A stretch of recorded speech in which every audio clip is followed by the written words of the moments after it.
مادر شهیدی که از شدت دلتنگی قلبش منفجر شد. معروف‌ترین شهید ایران شهید ابراهیم هادیه.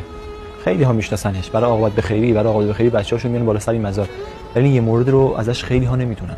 قطعا وقتی داستان ابراهیم هادی رو میشنوید دلتون جوری میشه، جیگرتون میسوزه. این به این خاطره که اول از همه جیگر مادرش سوخته. مادر ابراهیم هادی یه داستان خیلی عجیب و غریبی داره. وقتی مادر شهید ابراهیم هادی رو میبرن پیش دکتر میگه این بدن سالمه، ولی اینکه چرا اینقدر آتش داره جگرش رو نمیفهمم.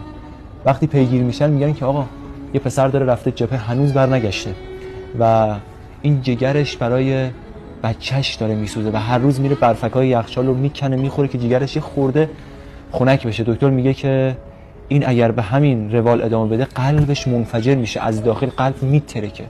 اول فکر میکنن که ابراهیم هادی اسیر شده. بعد از اینکه اسرا آزاد میشن و میبینن که ابراهیم هادی جزء اسرا نبوده، مادر از شدت دلتنگی به رحمت خدا میره.